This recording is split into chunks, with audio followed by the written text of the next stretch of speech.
pre-show here on a Wednesday, May 3rd, 2017. Why is May 3rd important to you? Well, because we're just a couple days from Cinco de Drinko. That's where you put on a performance, and then people tell you about it the next day at work. Tell you what an asshole you were. But who cares? Speaking of assholes, Frank Trigg's back. Nice. Hey. Already? Yeah. People used to ask me, what was it like? I go, dude, he's awesome, but he's just enough of an asshole that you still fall in love with him. And then there's times where you want to, like, strangle him. Welcome back, Trigg. How you doing, man? Good. Yeah.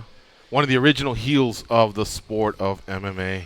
You impressed with the heels nowadays, Trigg? Or are they trying too hard? Or have some of them done it pretty good? Or remember how you stirred things up before the Hughes fight? I mean, Connor's got it down. I mean, obviously, he's trash talk 4.0. And that Right. fucker got it down tight. I mean, Chael's decent, but he can't follow through. The whole point of being a good trash talk is going to follow through with it. So Chael hasn't fallen through with anything in years. So, but his game is still good. Super intelligent. You notice that Chael never swears? Well, you know what? You're right. He prides himself on that, and then he hasn't drank. Who knows what? But I mean, there was a guy that he's got enough steroids to counteract all that shit. So who cares? The Ramondi guy from MMA fighting once was questioning him, and it had to do with the 2017 the new rules, that were brought about in mixed martial arts. God, I don't remember it word for word, but he kind of stumped him, and some of it had to do with Chael disagreeing. But when he mentioned that Randy also had a part in it, he just goes, "Come on, get to the next fucking question." He kind of let an F-bomb slip that I had never heard before. So it looked like he was bothered, flustered, and that usually doesn't happen with him. The cool thing I noticed about Chael, I love his show, and actually this week he just lost his co-host. So I'd love to be his co-host on that show, but you have to be in studio in Portland, and I'm not living in Portland. Up 30. Too many white people there. I'm not even visiting Portland. I went there not too long ago. I'm visiting Portland June. Why did he lose the co-host? 4th. Wasn't that like they got a fight? Long-time buddy? Yeah, Joel. Him and Joel got a huge fight. But Chael actually half the time really doesn't know what he's talking about. I've noticed as I'm going through his podcast, I listen to it all the time. He actually doesn't know what he's talking about half the time. But he's so good at selling the point that everybody's like, "Oh my gosh, he knows exactly what he's talking about. So that's exactly what it is." I'm like, "Well, no, that's not the Guys rule coming at all. up 10. The rule's completely wrong." All right, here we go. Stand by.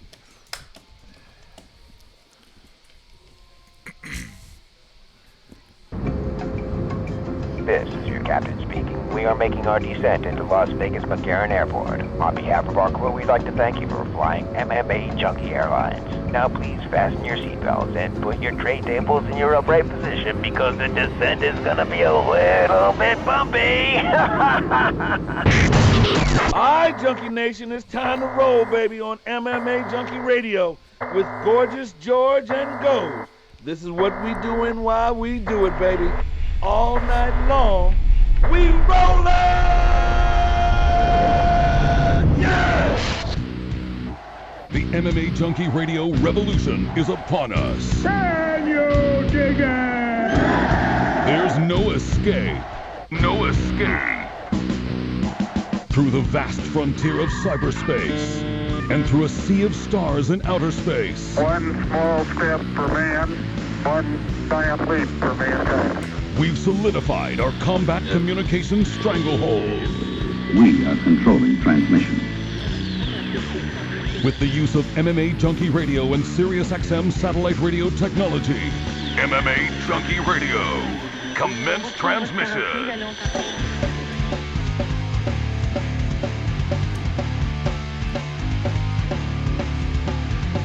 Live from MMAjunkie Radio HQ in the fight capital of the world, Las Vegas, Nevada. Here are your hosts, Gorgeous George and Goes. From the fight capital of the world inside the beautiful Mandalay Bay Racing Sportsbook, you are listening to the MMAjunkie Radio Show, the only show that matters. I'm your host, Gorgeous George. With me, as always, is the devious and dastardly Goes Race co-host. Becky's handling all the producing duties. It's going to be Danny. Sitting to my far right, it's Jason B., the intern. Did you do your homework? I did. All right. And sitting next to me, UFC Hall of Famer, former co-host of MMAjunkie Radio, Tag Radio, and now a current contributor to the sport of mixed martial arts, judging and reffing, although he prefers the ref. It's Frank Trigg. What's up, Twinkle Toes? What up? You still prefer reffing over judging, right? Yeah, judging's hard. Yeah. Reffing's not hard? No, reffing's easy. Wow. For me. I'd rather do. There's other people who are like, there's judges who are like, dude, reffing is hard and judging is easy. It just depends on what your thing is. Yeah. I like being in the action. I also am a bit of a control freak, and refs have to at some point take control of the fight. You know, a lot of times you got to take control of the fight. But yeah, reffing for me is more my game. I still admire how little you talk about it. Unless someone brings it up and coaxes it out of you, you wouldn't even know that you're a ref and a judge. I like that you took that approach. I mean, it's a lot of respect.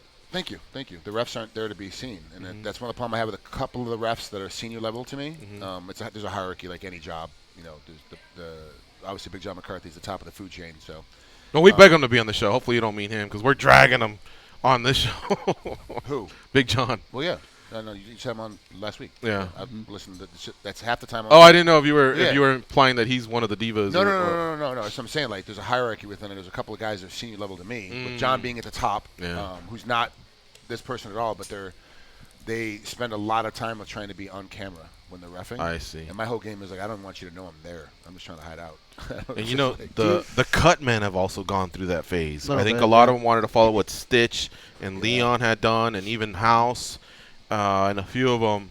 Just you watch that Rocky movie, and there's the guy with the toothpick, and but I've noticed a few of the guys really want to be on camera too. Oh, yeah, do you think that's just an MMA thing, or do you think because other sports, NFL, right? There's a couple names that stand out, but it's because the broadcasters bring it up. It's not really them. In baseball, you'll see certain guys really take that strike out. Sort of and NBA too. There's guys that have the temper and they'll tee you up. In boxing, they're really other than their catchphrase to start the fight or anything like that. I mean, do you guys remember anybody that really boxing was like a ham? It wasn't a ham. It was Lane Mills. You remember him because he was around forever for all the big fights in the '80s, and like he was like the ref. You know? And now it's Richard Steele's been around forever. But these guys because they've been around forever. And not because they've done anything that brings it to that top end level. There's a lot of refs now that are known because of they're really loud and animated in the ring, and they're in the way, and they got these weird ways of starting the fight and strange ways. Like, look, man, just start the fight, stop the fight, just and get the hell out of the way. Like, I just have a different view on it. It's just my take on it, and that's just how I approach it. A lot of people don't know this, but fighters can actually refuse up to one referee. If they find out that this referee is their ref, they can talk to the commission and say, I wouldn't like it. But whoever gets appointed after that, they cannot. Whatever happens, happens. Sort of. Explain that. That's kind of true, but not really. So, like, remember, John Jones didn't want John because John was going to find. But now the new rules, it's automatic. If you start with your fingers extended, even before you even have close contact, it's a point. We have the option to take a point away right away. We don't have to warn you because we warn you back in the locker room about your fingers being extended.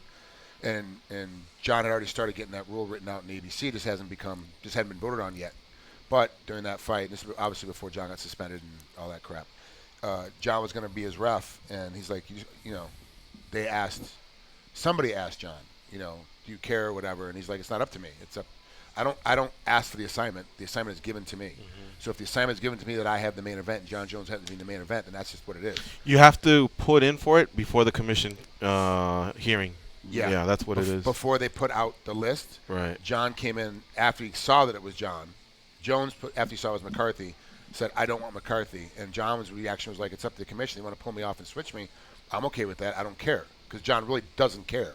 He's just there for fighter safety. He's not there to be seen, not there to, to be, I'm the guy that did this fight. He doesn't really care. So he just was like, whatever. And the commission's like, yeah, you had to come in beforehand. You have to tell us before we make the announcement. Once the announcement's made, we're done. I remember Lesnar. Wasn't he one of the guys that he didn't want Mazzagatti for the rematch with And I think DC and Herb Dean may have had one of those where he put in, but then one of them revealed to us, I think DC, that they actually saw each other at an airport and talked it out, and now he has no problem with him reffing a future fight. So, how many guys do you think put in for Trigg? Not that guy. Yeah, well, right now I'm so low on the totem pole, they don't have a choice. Really? I'm not even on the announcement because they only announce the main event and co-main event. They don't announce the whole card. So you don't know where I am until I get there, and I'm still on the undercard. Or like this last Saturday, I reffed. I did the main event by accident because the way they put the stuff together. Like I'm with Mike Bell, who's a senior referee. To me, he has more experience than I do, so he gets the main event. That's kind of how it works, right? In the amateur level, they want to give the new guy more experience. So I got a lot of main events and co-main events when I first started because they want to get me that experience level to get you ready for the pro level. But now in the pros, it's basically set on.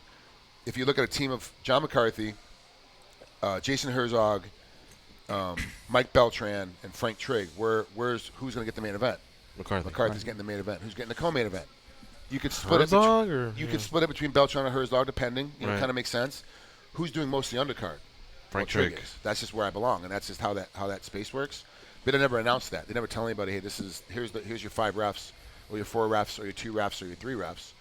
We had 12 fights, got cut down to 10 fights, got cut down to 8 fights at this fight this last Saturday, and so there's only 2 refs. So we just went back and forth, back and forth. The main event, there was another fight after the main event, so we went 1 for 1. I had all the odd fights. Mike Bell had all the even fights. But because the way they put that last fight in, it came in late, that I got the main event, and then Bell got the after the main event fight. So it's just how it works. The post-limbs, they call them. Yeah, I think so. The dark card. Yeah. Cameras are off, and no one's in their seats anymore. Remember Affliction when they had to scrape off the confetti? And Jay Haran had to come out with Jason High? Yeah, it was after Fedor and Arlovsky. Most people don't realize that Bellator has that. They do as many as they can on the belt on Spike.com. Right. Then when the Spike TV comes up, there's usually 3 or 4, sometimes 5 fights after the main event is over. When I worked the Chael Sonnen and Tito Ortiz fight, we had 5 more fights. Everyone else is going home. We got 5 fights left. So we're still sitting there getting, everyone's off TV. It's all done. We're finished. We're wrapped up as far as the cameras are concerned. But the refs, the judges, the inspectors, we're still working. Back in the day when we first started, you had a stance that you weren't in favor of women's MMA. Now, still not. Now, you were anybody that listened to that would just go, Trigg doesn't like women's MMA. They wouldn't take the time to listen when you said, well, what you didn't like was what was probably going to be the exploitation of females. Still believe not it. necessarily about the competition, but circling back 10 years later. Have any females ever just taken that and said, I don't want Trigg to ref mine? And so far, what have you thought about reffing female MMA? Has it improved the skill level and women's MMA in general, in your opinion? Yeah, women's MMA has definitely come a long way. I mean, you have to remember that 95% of the women that train only train with men. Felice Harry's got a couple she's got Scary Jerry she trains with all the time up there in Chicago.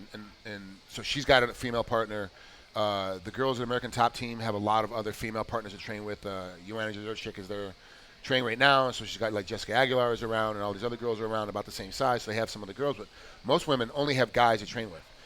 And remember when no one could run a 4-minute mile, right? And all of a sudden one guy did it, now everyone can do a 4-minute mile? It's because you see somebody else do it, you can do it. If you're trained with a bunch of guys that you see on TV all the time, even if they're in the same room, not different weight class, you don't physically train. You're not training, partnered with them, but you're training with them on the same mat at the same time. You're going to learn the same stuff they're doing, what works, what doesn't work, because they are going through it as much as you are. You change your game up. The women's MMA is catching up very, very quickly. They also have a lot more growth to get to. Ronda Rousey was an amazing, amazing star for the women at the time when she was the champ, because she was light years ahead of everybody else. Now the rest of the world is catching up with her. It's making it a lot more difficult. So that's part of the game is that we're going to get these stars. I just read a couple minutes ago as I was sitting here prepping that Geronimo might vanquish her belt, might drop her belt, and they're going to bring Cyborg in, and she's going to fight somebody else. You mean Jermaine de Randami? Yeah, she's going to drop her. She's going to drop her belt. Get rid of her. The rumor is they're not sure if she's getting rid of her belt. She's hurt and can't fight for a while, so they're going to have this other intern belt or what the deal is. But I thought I heard personal issues or something like that. Who the hell knows? Yeah. And this is the thing another thing that I've always been talking about too, that women have a lot more things that could be going wrong potentially for them to pull out of a fight, but women tend to pull out of fights a lot less than the men do, and it's to me that's very strange. But to circle back to your original question, I don't know who I'm cornering or who I'm reffing as far as like is a man or a woman. I don't care. Like it doesn't matter. It's the rules are the same. A groin shot's a groin shot. An eye poke's an eye poke. Grabbing the fence is grabbing the fence. Not listening to my instructions is not listening to my instructions. It makes no difference if it's a male or a female. I treat it the same way. Now, the reason why I'm able to do that is because John McCarthy, who's my mentor in reffing, who is on my ass, we have a weekly conversation about what happened the week before in the fights around the world, what particular fight he wants me to check out, how would I have done anything different, if I would have done anything different. And he was on me from the very beginning, like it doesn't make a difference. Amateur or pro, it's the same thing. The rules are slightly different, but you have to treat each event as if it is the championship bout in the UFC, because that's the big dog right now. Right. And it's McGregor, versus Alvarez, and you have to be ready to go. even if it's the first fight on an amateur bout and both guys are 0-0 in amateur, you have to treat it the same way. If you think about it, it's their Super Bowl. Yes. They want to be 1-0, and the 0-0 guy doesn't want to be 0-1. Right. So everybody's usually at a crossroads where, for them, their next fight is really their Super Bowl. If you're on a 2-fight losing streak, you don't want a 3-fight losing streak. Yeah. Now you may get cut. Now you might get demoted. Now you might get a new contract, whatever. But you're that's why I always appreciated, I feel like Mauro Ranallo's mentored us a little bit. His call of the fight is, whether it's at the beginning or at the end, it's more than likely Mamma Mia, and him giving it his all because he felt like everybody's fight was their biggest fight of their career. Plus, really, when he started coming through and getting his real hard chops put in, he had some pro wrestling on the independent circuit and all that stuff, but then you get the Pride, and he's a research fanatic. Like, he's got files and files and files on each individual. If there's any dead action in there, he's got facts upon facts upon facts he can pull out from when he was 7 years old. You're like, what the hell? Like, he just knows everything, this guy. And he started realizing, like, how good these guys were on the undercard, even though the folks at home he was talking to had no idea who this kid was. He's like, this kid is amazing. You don't understand, like, how good he's been in Shuto, what he's been doing over here in Deep. Like, you don't get what's been going on with this guy. And so he started calling, like, everyone like it was the finals. I couldn't believe his voice would hang on that long, because he did yell from fight 1 to fight 12. He had the energy up the entire time. Trigg, I've been wanting to ask you this one. And I do want to circle back one more thing to the heel talk. But at one point, you were regarded the number 2 color commentator in the sport. Rogan had the UFC gig on lockdown. Boss had relinquished or quit, and you were brought on. And Pride was arguably even maybe number 1 to UFC's growing number 2. But that and the Fox gig with Jay Glazer, I guess. You're probably very happy now with what you're doing, with stunt work and acting and everything else. But what happened to that? Because I felt like you really had that, and I know that you were no longer with they may have been HCN at the time, but you had built up quite a resume. I mean, you got the gift of gab, you fought, like you had a lot to contribute. So at the exact same time that I get released by not really released, they just like stopped calling me HCNet, and they brought in Pat Miltich, and they're still together, Pat and Chiavello. That the UFC at the same time is buying up all the smaller promotions. So Pride is gone. Bellator really wasn't that much of a deal, and they had just signed Wheelock and Smith to their first deal. So that was out of contention. UFC didn't have all these extra shows at the time, so that was out of contention, and all the smaller shows were gone. It was like, and then to fly me in from Vegas to Florida, or fly me into Vegas to wherever the show was, that it was going to be really difficult and super expensive for them, so people just stopped calling. And then when one championship, Elite XC, the Russian organizations, they all had their own set of commentaries that they used, that they had, in their game. You got to find a hole where someone's looking for someone new to come in.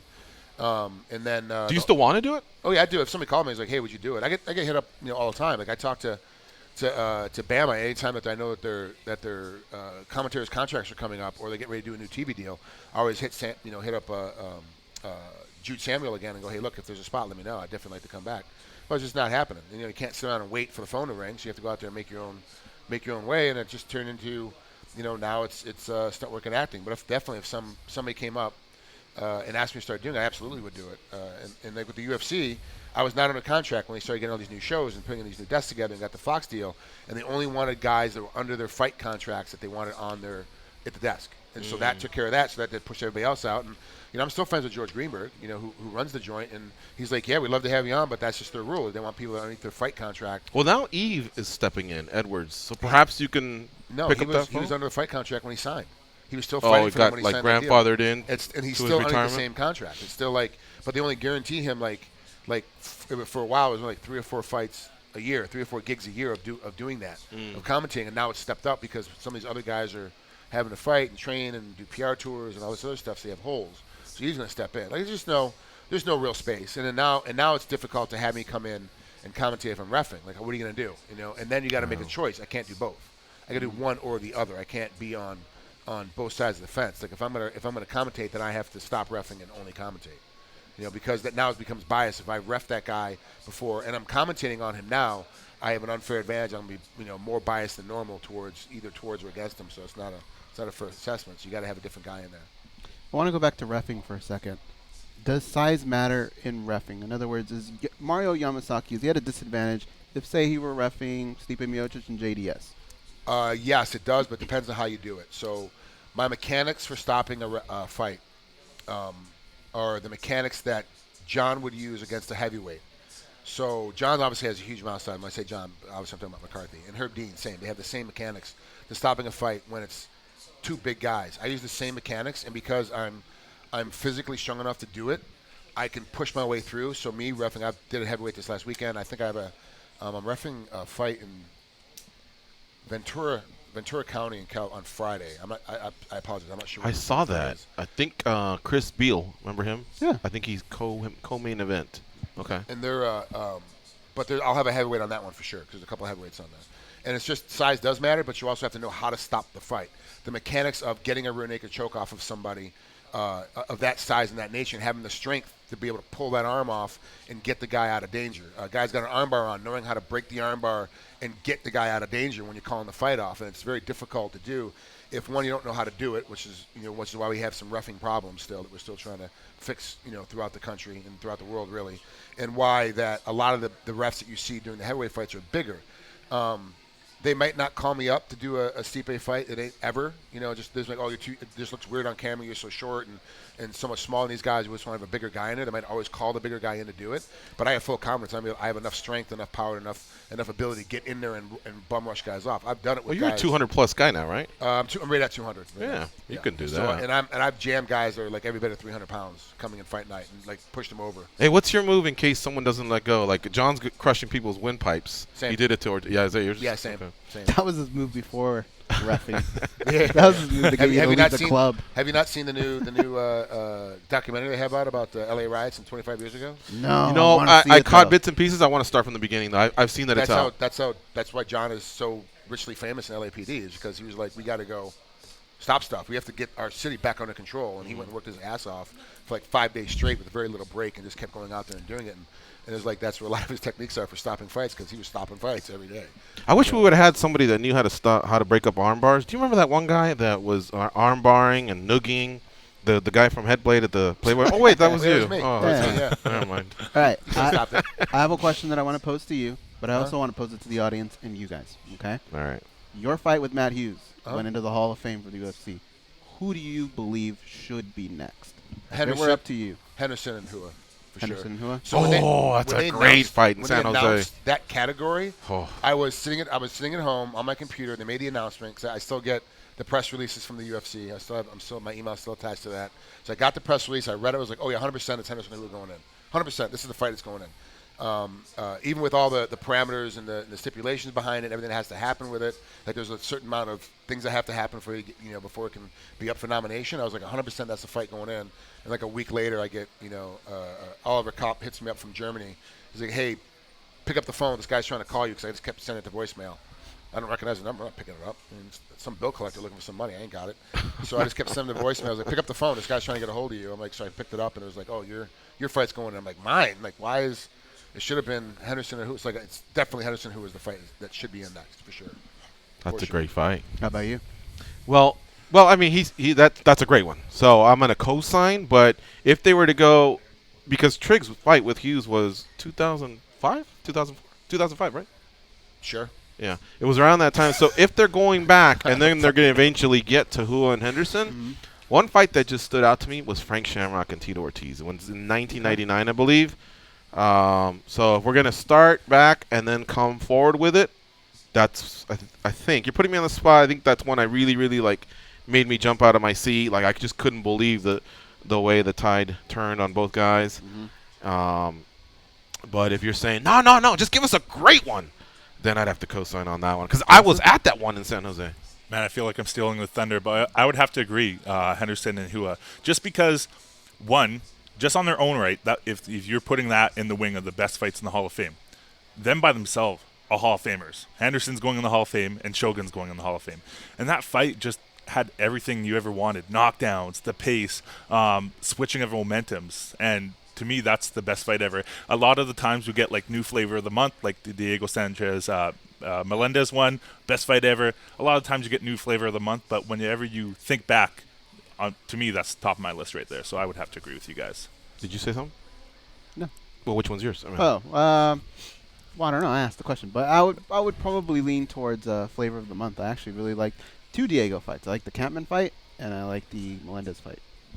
Okay. But I don't feel like that adds up to Henderson and Hua. That fight, by the way, many people say each one left a piece of themselves I there, believe that. right?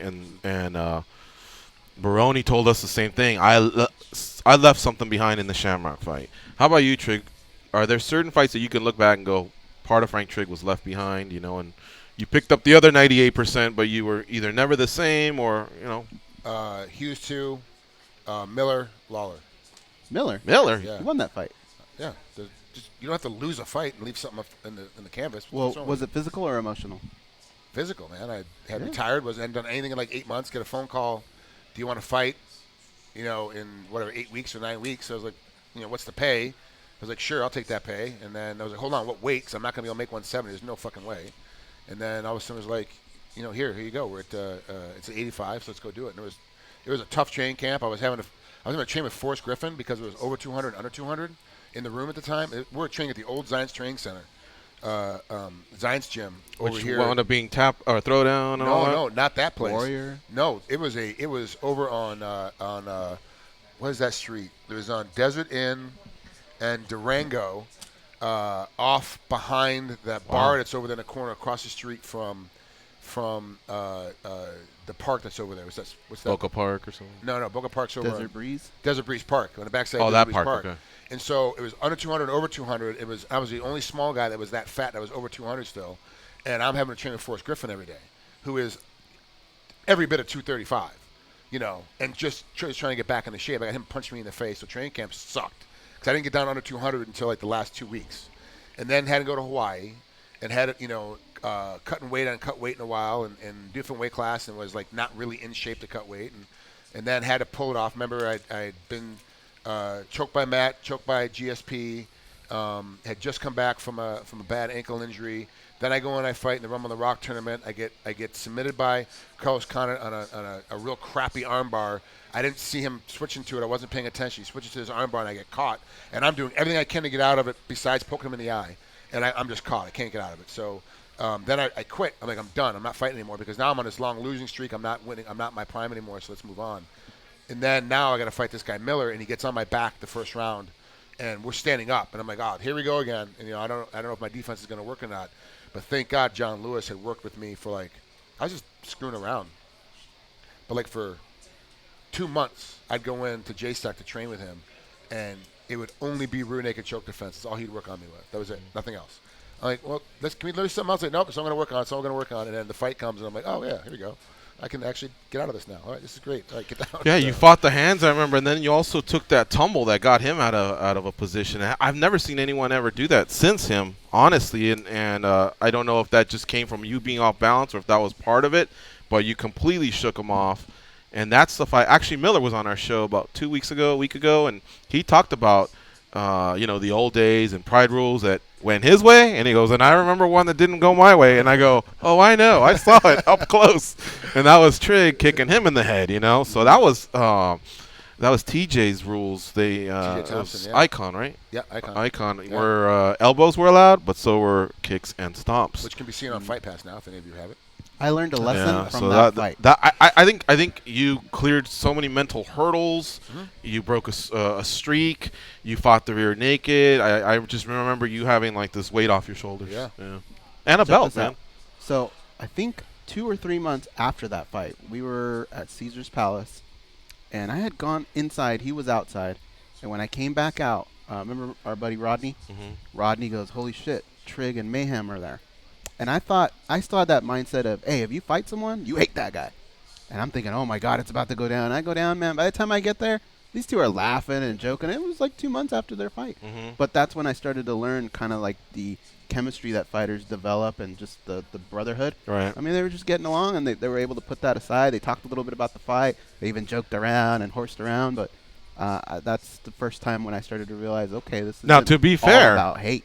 To be fair, at the Playboy Mansion, there was a version of them not palling around and how things can also go the other way as well. Yeah, shut him in the bathroom. Remember that? In the grotto. Well, he thought one of 2 skirmishes that Trigg got in that like night. that. Then he found it. So he was yelling that somebody stole his ring, and my bracelet came off in the middle of the melee, and so I couldn't ever find my bracelet. But it was like, it was whatever. Everyone was drinking, and you got Phil Baroni standing behind Jake Shields punching me in the stomach, and I think it's Jake because I can't see anything. I'm like, what the fuck you? If anybody was like at the top, let's say there was a big tower and a sniper, except there wasn't a sniper, there was just security, they would have actually seen Trigg in 3 skirmishes. The Mayhem one, the Headblade guy, Todd Green, and then the Mayhem. They'd be like, this guy's a menace, 86 him, that's it. Never again. And then I get invited back all the time every time they have a party. Well, I saw John Orlando, and I thanked him again. He had something to do with it. You on Action Junkies? Yeah, I was on Action Junkies. I go, thanks, John. I go, because we got off that bus with Trigg because you have to park at UCLA or something. Then they bus you in, and at that particular moment, there's still like another layer of security, and John. That was a long John goes, night. I was only allowed 500, and somehow I got 900 people in there. He got admonished and yelled at, whatever. But he great stories. Like another $10,000 or something back to Playboy or something. After that night was it Tiesto or Paul Van Dyke? No, Paul Van Dyke. Well, no. Prior to that, it was the greatest heist ever when he stole the big vodka bottle. I'm not kidding. See that Clorox? Times 2. Just stack 2 Clorox on top of each other. Times 4. It's the big one that you get at Costco. It's a Grey Goose bottle about that big. And somehow he put it. Would you put it in your pants? In his pants. He just took it out of his pants. And I just remember when we were leaving. I remember, what a damn shame, because somebody had commented or something. I go, what a damn shame. It was a Grey Goose or Kettle One or something like that. And as that, security's like, all right, file out, flashlights. I said my comment. I was like, okay, whatever. And as we're walking out, I think I brought it up again. Damn, whoever paid for the table, thank you. And too bad we left that bottle. He goes, you mean this bottle? And just keeps coming out.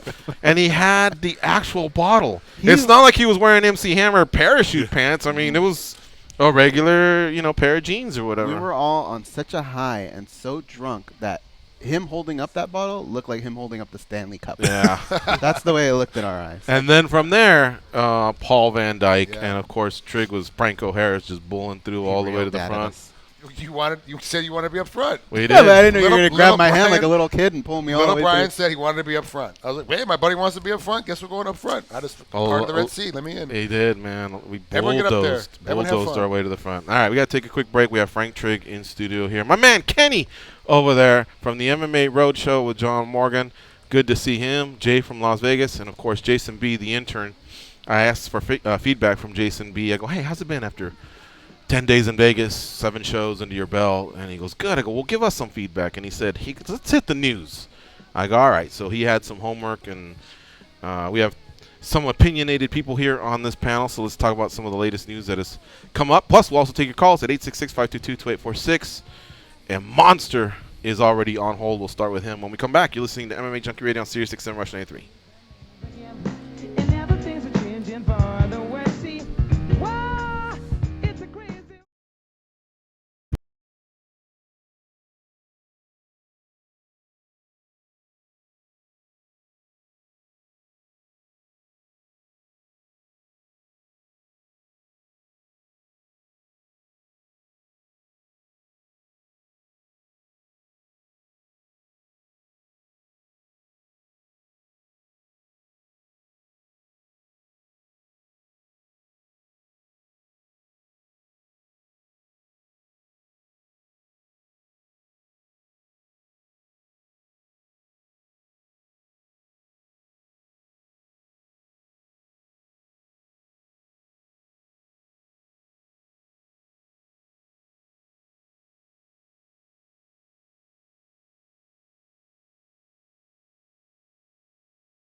To link into the MMA Junkie Radio Network, hit us up on twitter.com at MMA Junkie Radio.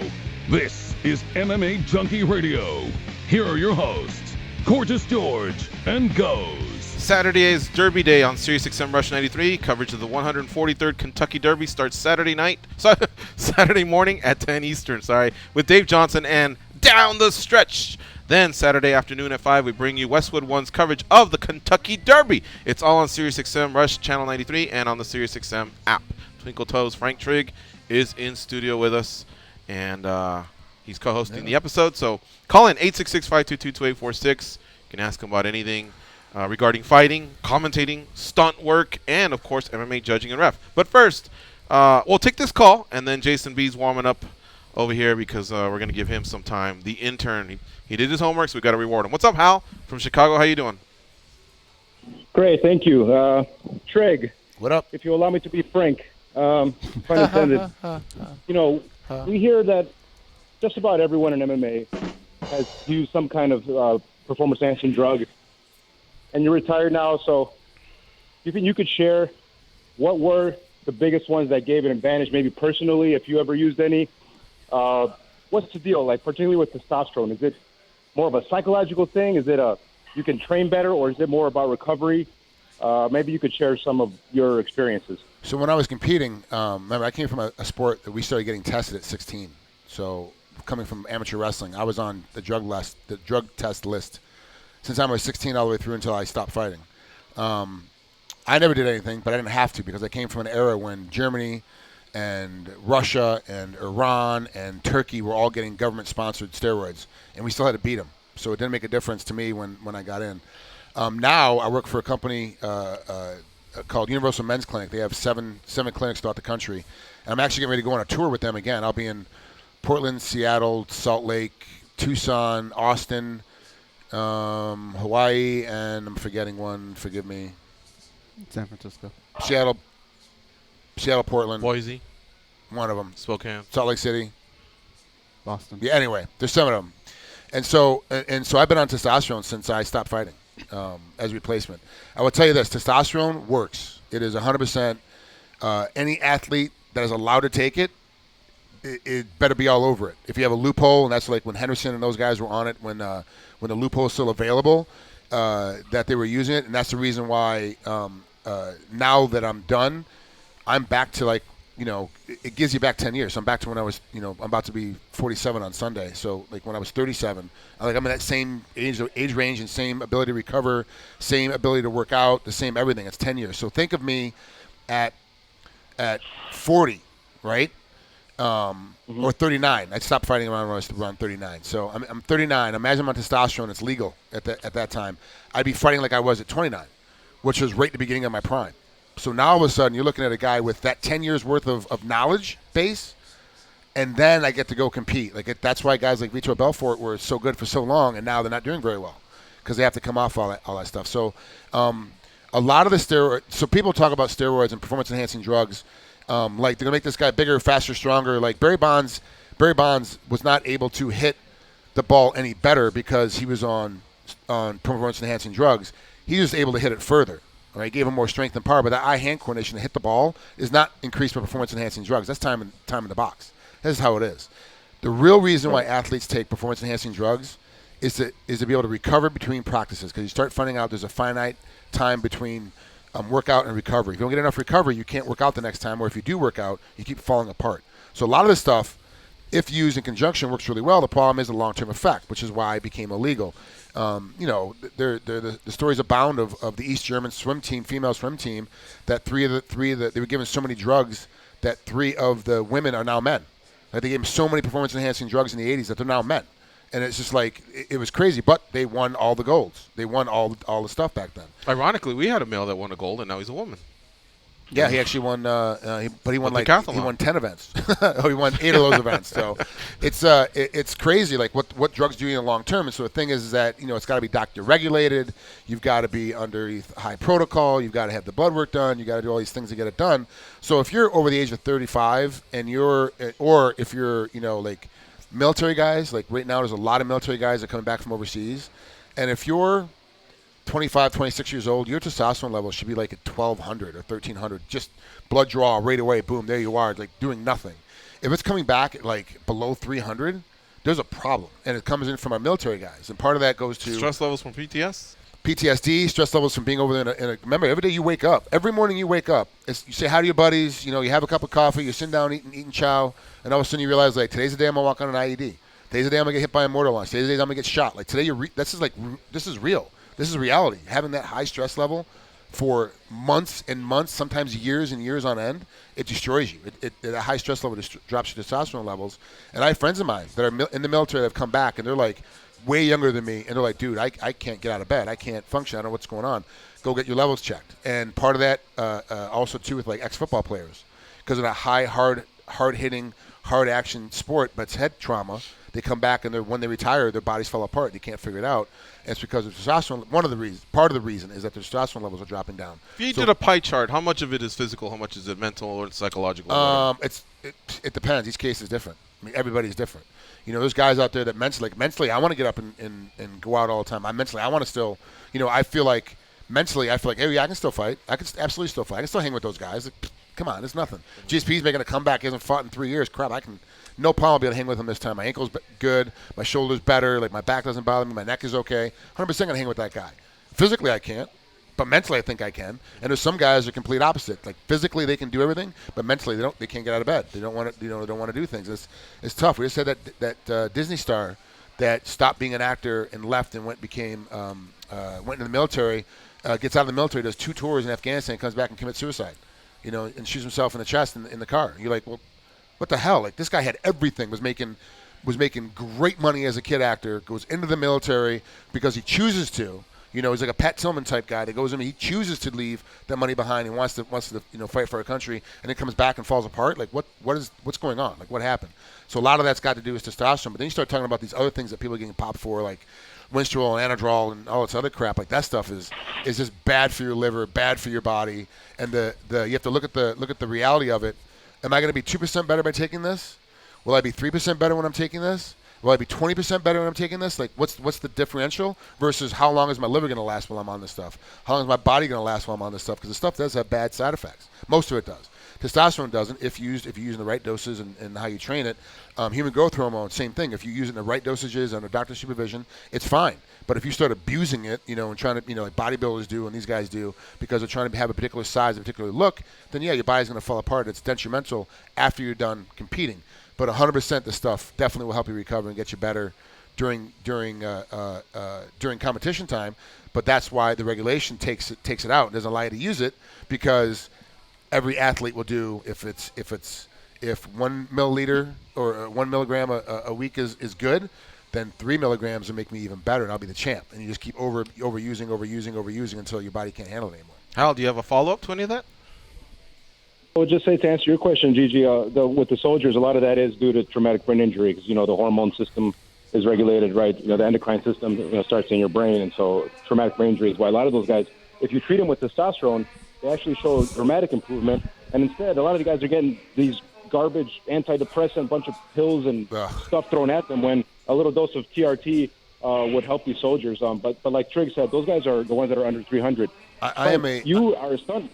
Yeah, and so stunt guys, same thing. I've got I can't tell you, 35, 45 stunt guys turning to Universal Men's Clinic, and they're like, I can still do the stunts. I'm still up and ready to go. Light me on fire, put me through the window, blow me up. Like, I'm good to go. And they're like, the next day I'm like, hey, do you want to go sailing? Hey, do you want to go hang out? Let's go have lunch. He's like, nah, man, I got stuff I got to do. And they keep extending. It goes, like, all of a sudden it's been a week. I haven't seen this guy. And I see him all, like, what the hell's going on, man? He's like, dude, I have not recovered from that day on set. And I still haven't recovered. I'm like, man, you got to go and get checked. Then all of a sudden, like, yeah, you're right. I was really low. I was like at 109. I was like 115. And the lowest you're supposed to be is 348. But you want to be around a 900 to 1,000, and these guys are way below that trying to be active, and, like, you can't do that. I'm a big believer in CBD, THC for most of your ailments, and then TRT and human growth hormone for your other ailments. And full disclosure, I am not on human growth hormone. My clinic and doctors do not prescribe it. It's not part of the federal regulation yet, so they won't prescribe it to any of their patients because it's a slippery slope where this month it's legal and next month it's not, and they change the rules all the time, so they just stay away from it. But it is if it's regulated and you're under doctor care and it's supervised, it'll definitely help, man. And for the antidepressant stuff, if after you're on testosterone, but it's still not working right and it doesn't do so much, man, try CBD oil, try THC oil, and see if that helps. But yeah, I'm a big. And just final thought is just that it's a necessary part of your occupation. You're a stuntman, but I see some guys that maybe they're just older, man. So you lose 1% in testosterone beginning at age 30. So if you're 50 and you're at 700, 800, hey, that's just how it is, man. I don't know. I think you got to be cautious about taking stuff just to feel like you're 21 again when you're sitting in a cubicle and all you want to do is maybe bang the secretary. That's and it's up to and it's up to 3%. It's not just 1%. It's up to 3%. But also too, the fact is that when the studies first came out, that was the 50s and 60s. Everybody was dead at 65. I got some old lady right now that's the landowner from my buddy down the street. She's 98 and not in the hospital and driving her own car and not running around. So yeah, you're at 400, 300 in your 60s and the 50s. That's totally fine. Like you don't got much time left. Like you're on the back end of a great life. Now you're like, dude, I got 30 years left. So it's a different game. Like things have changed out now. I mean, look at how long our parents are going to survive. Look at your old man. It's just like that guy's going to be out forever. He's not going anywhere anytime soon. It's crazy what goes on with these guys now. And so yeah, getting your levels up, closer to 1,000, keeping it there, actually lowers cholesterol, lowers your heart disease problems. It's the benefits astound versus the crap. Everything hurts. I don't want to go to bed today thing. All right, folks, we're going to take our second commercial, and that's the debut of another segment. So we're debuting Jason B. and the Haps are. Did you decide on a name? MMA News Now. MMA News Simple. Now. Gets to the point. Love it. And obviously we just had the first 12-minute call. That was the news segment there that we debuted today with Hal from Chicago. So we'll be right back after this break. It's MMA Junkie Radio on Sirius XM Rush 93. Frank Trigg in the house. Trump reverse. It's going down, fade to Black Street. The homies got at me, collab creations, bump like that.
They are the Wright brothers of mixed martial arts. They are Gorgeous George and Goes, and this is MMA Junkie Radio. The most influential rock band of all time is getting their own channel. SiriusXM proudly announces the Beatles channel. Hear the Fab Four 24/7 on the band's one and only official channel. The Beatles channel launches exclusively on SiriusXM May 18th. For more information, visit SiriusXM.com/Beatles. Marco from Waco, Texas. What's up, Vato? Marco from Waco, que pasa, Virus, and Twinkle Toes Frank Trigg, man. What's up? I feel like I'm calling to the old Pack radio show. Hey, Frank, you are refereeing, and I think that is extremely awesome because we need guys like you. Hold on, stop. Start again. I really got to pay attention, man. I really got to. Dude, I have not heard that thick of an accent since. Crap, when? When we were in Costa Rica? Yeah, when I asked you to translate between the Argentinian and the Colombian, you're like, dude, no one can translate that. Well, I am from Chile, so there you go. Did you get what he said? He says he really likes chili. Yeah, I got that. He really likes chili. All right, let's start over, Marco. Go ahead. Go ahead, Marco. I'm listening now. Okay, Frank. So you are refereeing, and I think that is freaking awesome because we need more guys like you to do that. You also got your toes on doing stonework. Now this company, you got your finger everywhere, man. But my question really goes to, John Hackeman said that Chuck Liddell wants to make a comeback. Mike Hughes wants to make a comeback. East Edwards wants to make a comeback. The question is, are you making a comeback, man? Because everybody seems to wants to make a comeback, dude. I ain't got nothing to do with this. No. And these guys are retarded. Yeah. What are they going to get? What's going? Are they bored? Do they not have any money left? Do they spend all their money? Do they not know what the hell they're going to do next? They didn't plan for their future. Like, what the hell are they thinking? I talked to Antonio Makitas last weekend. One of his guys fought on the card I was reffing. He's like, yeah, I'm gonna call Matt Hughes out. He wants to make a comeback. I'm gonna tell him to come back and Coker will put it on Bellator. And Coker would put that fight on in Bellator. He's like, hey, what do you think about that? You think about I'll ref it. Like, I'll be happy as hell to ref that thing. I don't want anything to do with trying to fight. The era is over.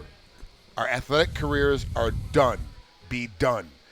Liddell, he was getting knocked out. For the greatest of fighters he was getting touched. He wasn't even getting cracked. He was getting touched and falling down. Now, yeah, I'm sure he feels way better now because his head doesn't hurt anymore. His neck doesn't hurt. He's given his brain time to heal from all those traumas, so he's probably got his chin back. And he's got something. I mean, let's be honest. If he shows up, he's got something to give to the weight class. He's going to be heavyweight. He's going to be 205. He's bigger now than he was before. Like, what's he going to do? Like, think about him at 205. Is he going to beat a guy like John Jones? I don't think he can beat John Jones. Is he going to beat DC? No. So, okay, so why are you fighting? You can't beat the top two guys. So let's move on to heavyweight. Well, no. Who's going to be heavyweight? I think if he did come back, we talked about this. Ghost thought that just somebody else in the same boat, like a Rich Franklin, maybe, Yeah, but then you're having this Legends League within the pros. Like, why? It makes no sense to me. The sport is advancing because of the fact that these guys like Frank Trigg starts talking a bunch of noise. Then years later, this guy named Chael Sonnen comes in and starts talking a bunch of noise, but it's way better. And has much more activity, and more people understand it. And then you move on to this guy called Conor McGregor, and he makes it even better. And you grab onto every single word he does. And now he's talking about doing $100 million fights with Floyd Mayweather. All of a sudden, this becomes a whole new thing. Now you want to step back and have guys that were champions 10, 15 years ago come back in a fight again. It's not good for the sport. It's not good for them. Like, their bodies are older. They're going to get hurt more. Those little nicks and bangs you get during practices are going to be bad. Are going to be much worse. But, remember, I also said that Anderson Silva should have retired back when he got scissor heel hooked by Rio Chonin, and then he went on and became the greatest of all time. So you're like, yeah. So forget everything last. What do I know? You said the last 2 minutes. If you guys want to fight, let them fight. Marco from Waco, we got to move on, man. Thank you for the call, buddy. Amen, brother. Amen. Please, Frantic. All right, we'll see it. All right, folks, we are going to take a commercial, and then we're going to do a sports update when we come back. I promise you. It'll be Jason B's time to shine. It'll be his segment. MMA Now, eh? Right? Yeah. MMA Now. Get a quick switch. I like it. All right, folks. We'll be right back. Stay close. Frank Trigg in the house. You'll never be the same again.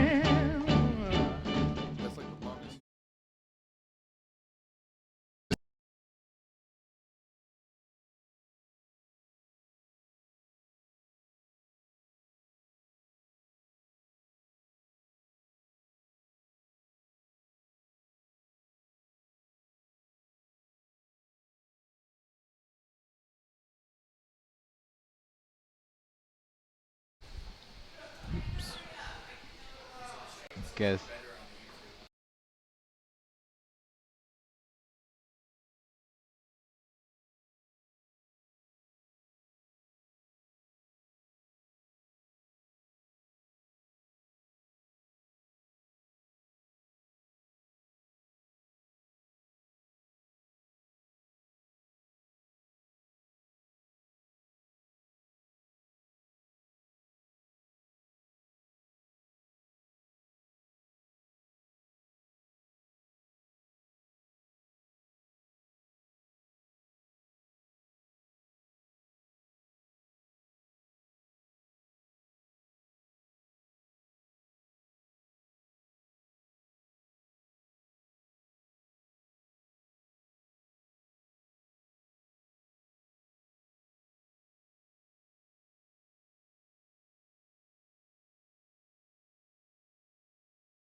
I can see it.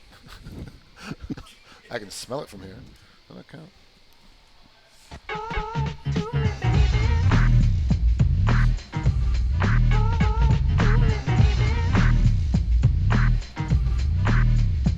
Alright, stop what you're doing, cause I'm about to ruin the image and the style that you're used to. I look funny, but yo, I'm making money, see? So yo, world, I hope you're ready for me. Now gather round. I'm the new fool in town, and my sound's laid down by the underground. I drink a bottle of Hennessy you got on your shelf, so just let me introduce myself. My name is Humpty, pronounced with the umpty. Yo, ladies, oh, how I like to funk thee. And all the rappers in the top 10, please allow me to bump thee. I'm stepping tall, y'all, and just like Humpty Dumpty, you're gonna fall when the stereos pump me. I like to rhyme, I like my beats funky. You a magician? What are you talking? Look at me, I'm The whole time I was looking for my never pen. stop me from getting All right, it's the second hour of the MMA Junkie Radio Show. Want to let you know, all you locals, if you're coming to town or if you live here. Our friends at Hoon Song's Cantina, now not our friends here at Mandalay Bay Place, but there is another one in the Fashion Village at Boca Park, 740 South Rampart Boulevard. They're going to have a big Cinco de Mayo street fiesta, 3 to 11 p.m. on Friday, May 5th, obviously. Awesome food, drink specials, and rock and roll mariachis, traditional Mexican dances. You'll have a good time. Go out there and check it out. Frank Trigg in the house here. We're going to turn it over to Jason B., who had a homework assignment yesterday, and he's going to share with us the new segment he has created based off of feedback. Goes and I maybe were too interview heavy, too caller heavy, being the jag-offs that we tend to be, and I guess we were not glancing over some of the big news as of late. So here we go with MMA Now, by Jason B. You may get stabbed in the head with a dagger or a sword.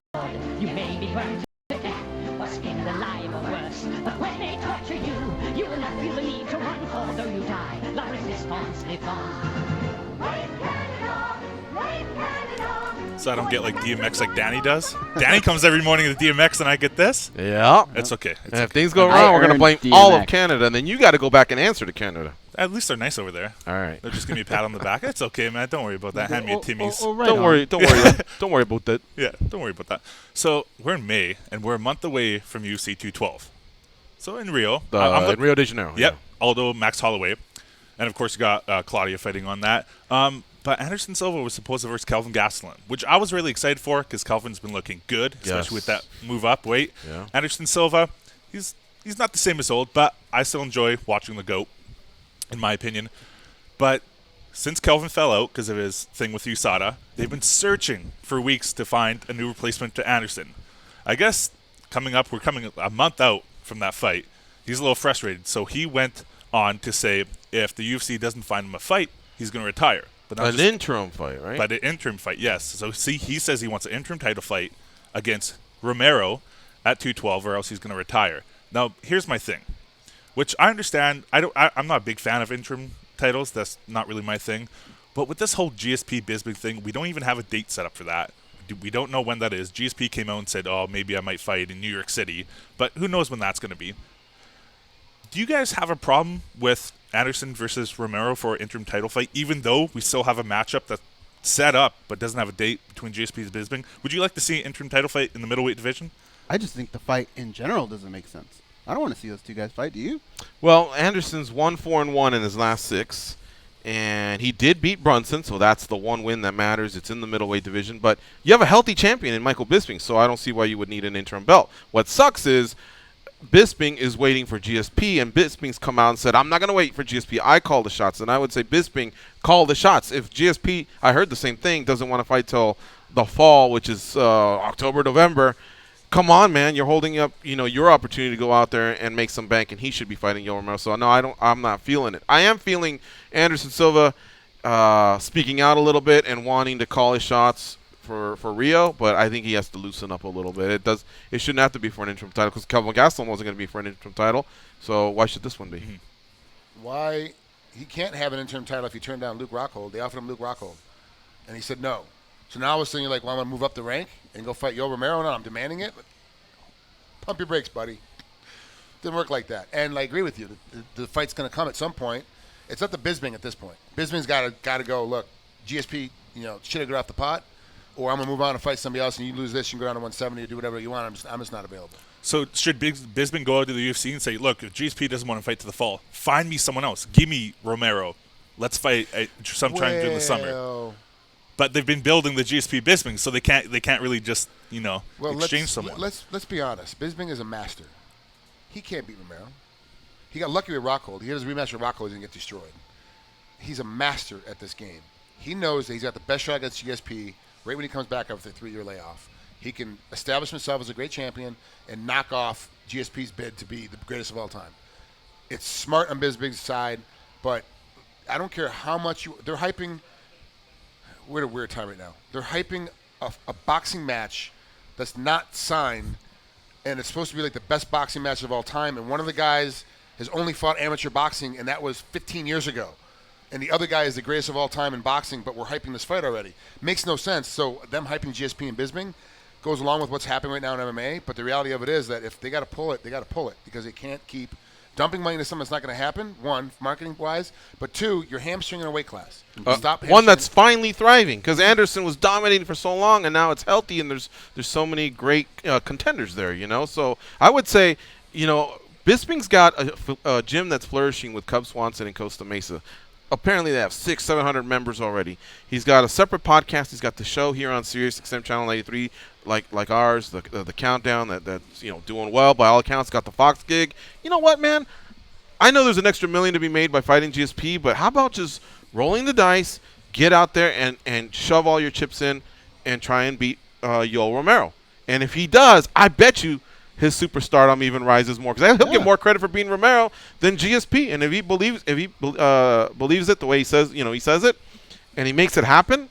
A lot of people say that if Bisping can get past a round, maybe a round and a half, over 25 minutes, he can pick this guy apart. So shove all your chips in on that.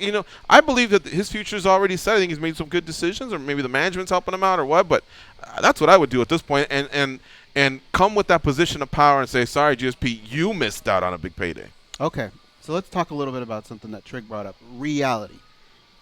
How many fighters in the UFC can really say, give me that guy, and have it count?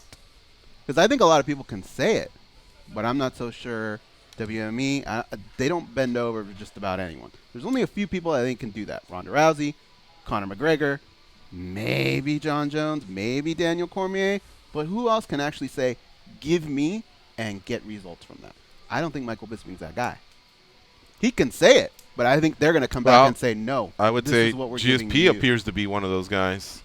Anderson Silva doesn't appear to be one of those guys. And who else is left? He used to be one of those guys, and I think that's what he's holding on to. He's not that guy anymore. That might be it. You may have covered them all. Garbrandt wanted to fight at 25, and Dana said, no, you got to defend. Demetrius, I don't know that he gets many options. They're just telling him keep breaking the records. And as I'm going through by champs, Aldo doesn't seem to hold very many cards either. Well, hold on. The problem is that you're talking about guys that have the ability and make it matter to call out somebody else. You can't call anybody else out if you've already cleaned out the weight class twice. So Demetrius, GJ can't call anybody out. He's already beat everybody up. They got to find somebody for him. So he's out of the. He asked for the $2 million fight versus Dillashaw, and they kind of squashed that one rather quickly. But you know who I left out? The Diaz brothers. They seem to be turning things down, and eventually I think they're going to get a matchup they're very stoked about. Everybody keeps thinking they're going to get shoved into a corner, and they're going to go, oh, okay, I guess I will fight the 70th ranked welterweight or lightweight. No, they're going to get themselves a big fight. Now, I feel like it's high-stakes poker, and it may not work out, but god damn, the longer it keeps turning around, Woodley wants some of that. Bisping wants some of that. Anderson wants some of that. Apparently, so these guys do have some clout. Yeah, I'm wondering how WWE is going to handle all this because you buy a company with a particular payday structure in mind. This is what these guys make. This is how it works out. This is what you got to do. Okay, I know it. Now all of a sudden everybody's going, I want the $1 million fight. You're like, well, hold on a second. That's 3 times the amount of money we expect to have to pay you this year. Right. Total in your 3 fights or your 2 fights. Now if you do it in 1 fight and you're going to fight 2 more times this year, whoa, hold on, pump your brakes. Like they shelve some of them, maybe? They're going to push a lot of people off, push a lot of people down. Like, look, man, because for me to pay you this kind of money, you have to sell this kind of pay-per-view. You have to sell these many tickets. You have to sell this much beer, this much, these many nachos. If you can't do that, you're not worth anything to me. You don't get what you're worth. You get what you negotiate. That's the reality of it. So T-Wood, unfortunately, they're not pumping him. They're not giving any marketing. They're not really getting anything behind him. So as a result, he doesn't have the big numbers that a GSP does or a Bisping does. I mean, Bisping's got great pay-per-view numbers because he knows how to talk. He's great at that. He's a master of the entire game. He gets it. McGregor is a master of the entire game. He gets it. These 2 guys kind of can go, nope, this is what I want. This is what I want to get. Bisping's in a weird spot because GSP, the other guy that can kind of dictate what he wants. He's letting GSP dictate so, right now. Right now, the problem is they both can dictate. So it's usually one guy. It's usually McGregor going, red panty night, either take it or leave it. I'm moving on to the next guy. Either you want to make a bunch of money with me or you don't want to make a bunch of money with me. And that guy gets double the money he usually gets, but it's not a lot of money comparatively for what they're thinking about in the whole purse. And McGregor's going to double sell, triple sell, quadruple sell that card. What can these other guys do? Can Ronda Rousey triple sell a card anymore? Probably not. No. Stock went down. And she gets a flat rate of, $2 million or something, yep. right, per fight? You have to put her on a main event, a co-main event. Who's she going to fight? It's tough. But thank God she got engaged. Her coach is now coming out saying she's probably gonna, go have babies instead of fighting some more, which is great for her. I'm very happy that her and Travis are engaged. But that's like a headache off of WME's side now. What we do with Ronda Rousey? Oh, good, she's having babies. We don't have to worry about it now. We have to worry about that $2 million payday on a card where we're not gonna get it back. Right. And it's tough to get back, and that's the issue. Bisping and GSP can dictate because they got it. Here's a theory I had. Have you been watching Ally Quinta? Yeah. I was telling Goes at first I thought he was misplaying his hand. But I see the Have traffic. you been playing a lot of poker lately? I know. I keep using the poker Yeah, references. Have you played a lot of poker lately? It's like he's all in and all shoving these the topics. chips. Yeah. It's a little weird. All right, that's my bad right there. Time to fold, son. Early on, I thought he wasn't. It's okay. Misplaying his hand. It's He fine. misplayed his It's okay. hand. Yeah. And but we're watching the analytics, the traffic, and every day the reason there's an Ally Quinta story is because there is an update, and I believe. I was telling Goes, it's like the WME people are saying, okay, that's an asshole right there. We need to get rid of him. And then someone said, stop. Look at the trends. This guy's blowing up. And I think they're watching certain fighters. Some of them are pushing the envelope, but those could be the ones that replace some of these other hardliners that want $2 million paydays and $5 million paydays. And time's not on their side. And WME can, let's just call them the UFC. They can wait you out. They've done it before to other fighters.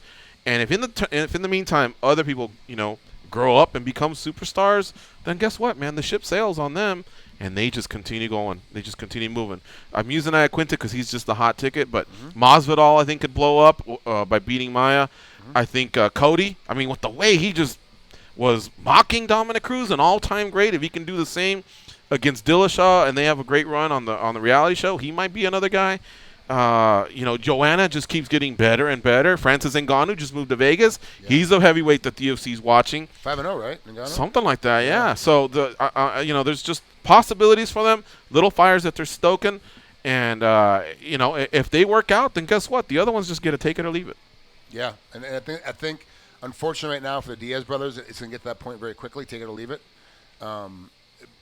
Plus, two people forgetting that the UFC is not flush. They have loans out there that they got to worry about too. So you have a loan payment you got to make. Right. Plus you have business. This is a business, and so you can't keep going. Okay, we'll give you $3 million. Really, like there are not many fights out there or fighters out there that can demand a high price that are going to get money back for the company.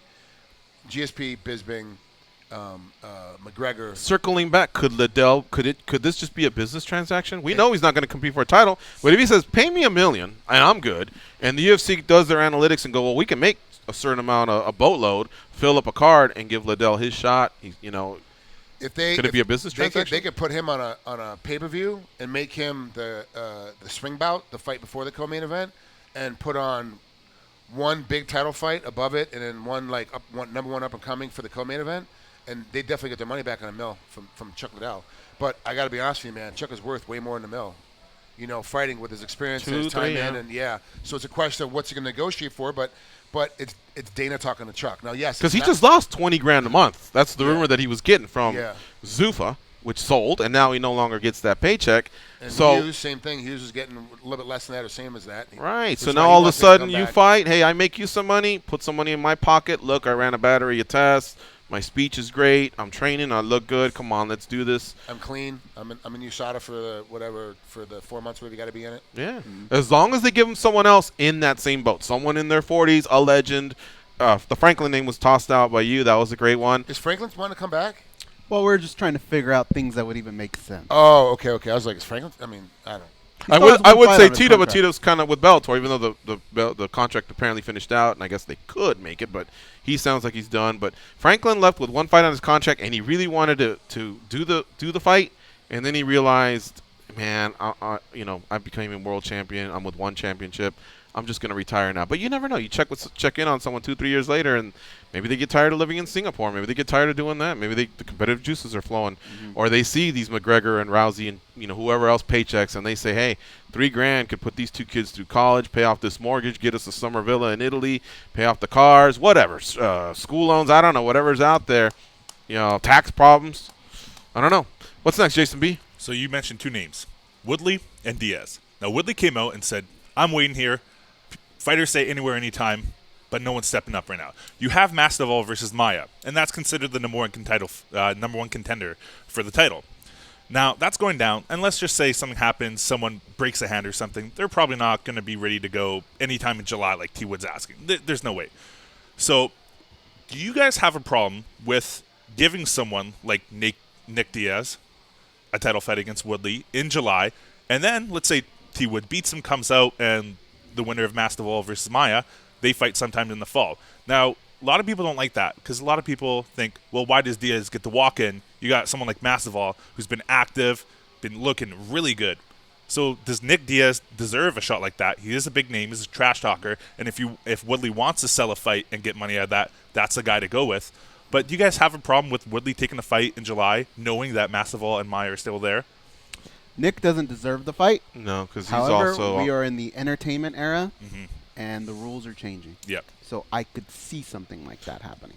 I would say that if Nick had comparable stats to the winner of Masvidal and Maia, then I would say, you know what, the tiebreakers, this guy can sell. But they're nowhere near Masvidal and Maia. Therefore, I get that it's in an entertainment era, but come on, man. I mean, are you going to tell me that if the Kate and Mary Kate and the other one, the Olsen twins, if they said we want to fight and the analytics showed that it would sell 4 million pay-per-views, we're going to sell that too? You know, or next thing you know, two little people decide they want to fight, or Wesley Snipes and Joe Rogan. You know, I mean, yeah, there's a lot of stuff out there that we could get two people to fight and it would probably sell, but come on, man. You know, statements came out years ago that these guys want to be the NFL and they want those types of contracts and they want everyone to wear certain apparel. Or with USADA, we want clean testing and we want to take it to the next level. Well, again, in the tiebreaker, I get it. This guy can sell. You're both on 5-fight win streaks. We're going with this guy. But Diaz doesn't want to fight again since 2011, if I'm not mistaken. So how do you? I mean, that would disappoint me, man. I can tolerate it once in a while, but not like literally 10 straight fight bookings. There really is something to go on. It's number 1 against number 2, and the winner gets him. You know? But that's us right here on this panel. If you tap Joe Schmo out there in the sports book and go, hey, Woodley and Diaz are fighting, he's probably going to go, word, I'm down. Right? Isn't that what's going to happen? And I think that's what Woodley's aiming at. He is, but he wants the money fight. He wants, he's been claiming for a money fight for months on end. Nick Diaz is that person that gets a big draw. He knows how to talk. The one thing I'll give Woodley is he had to fight the same guy twice. And I guess, he wants something else. He wants to make some dough. With Bisping, I felt like he got his favor. Hey, I paid my dues. I was with the UFC. Give me Henderson in Manchester. He knocked me out. I want to make that right. You got it. All right. But now, fight one of these killers. Jacare, Romero, Whitaker, whoever, because they're waiting. The same way you were waiting. And then after that, maybe we'll give you another one, Now we'll do GSP. But GSP and Hendo back-to-back. Next thing you know, Anderson beats Gastelum or somebody over there. And now they're going to do that one again. And I just don't like it. So I think there's some guys that have earned that right. And if you give it to them, great. But then the next one's got to be legit. Number 1, someone who's waiting in the wings, to the point where when we neither one of us wanted Khabib versus Ferguson. They're both great opponents. But Khabib was undefeated. He deserved it. He was coming off the Johnson win in New York. Same card as Conor. He should have been next. But Conor sells numbers. He wants to do Floyd. He got his lady pregnant, blah, blah, blah, whatever. All right, we put these two together. You saw how that fell apart. That division, which should be thriving, is kind of on hold, And if you give Conor a pass because he sells a lot, all right, cool. But you're giving all these other passes. It's not the NFL. I don't feel like it's the NFL. I don't feel like I'm watching the NFL. Yeah, it's not. The thing is that, and I hate to keep bringing this back up again, but there is, the UFC, for as big and powerful it is still got some debt. And they've got to worry about the debt. So we're in the entertainment era for a while until we can get rid of that debt. I got something to do with it. So until they can get rid of the debt, right? And then we're going to keep seeing great production. And we're going to see great shows. And let's be honest, man, I haven't watched The Ultimate Fighter since episode 2 of season 4. Like, I was like, okay, I'm over it. Yeah. So then, okay. I don't care about that show at all. I watch the fights. Don't care about the drama in it or any of that stuff. Everybody's blowing me up. You got to watch the season. You got to watch the season.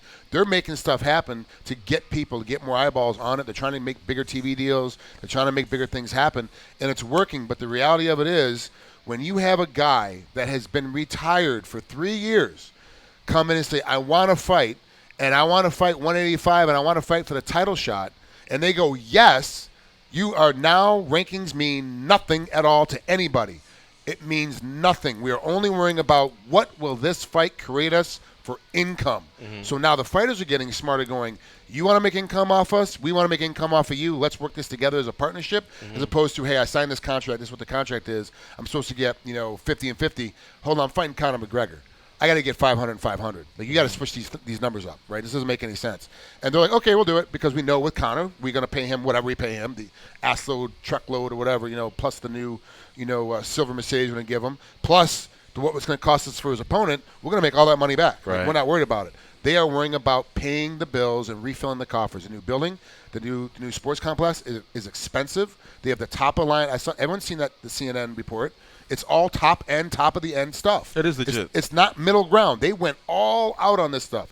It's got to cost something. Whether they had the money and put it out front out of their bank account, the bank account's now down, or they're like, hey, we need a loan. We take a loan out and we got a monthly mortgage payment or whatever payment, loan payment every month. Whatever it is, they got to make more money. WME has got to make their money back, however they're going to do it. And they're going to do it by putting on these Bisping and GSP fights, by putting on these McGregor and being part of the Mayweather fight, however they're going to be part of that fight. Like, however they're going to be part of these things, these big entertainment fights. That's the era we are in. That's the era we will be in for 3 or 4 more years. That's just the reality. It sort of conflicts, though, with a couple things Dana White said. One was, we could have got $5 million, but we wanted to put it in the hands of the people that are going to make the sport grow. To me, I don't feel like it's growing. I feel like they're just force-feeding to pay these bills, like you said. Well, if somebody came up to you and go, hey, look, and I have no idea what he gets paid to be on the show. You make $5,000 a day to be on MMAjunkie Radio. We're going to give you $6,000 a day on Frank Trigg Radio, and you have to go to the Venetian. And MMAjunkie counters with, we're going to give you $5,100, but we're going to make it grow. We're going to make it bigger. But I've got the exact same deal that you've got on this other side for $6,000 a day. You're taking that $6,000 a day deal, right?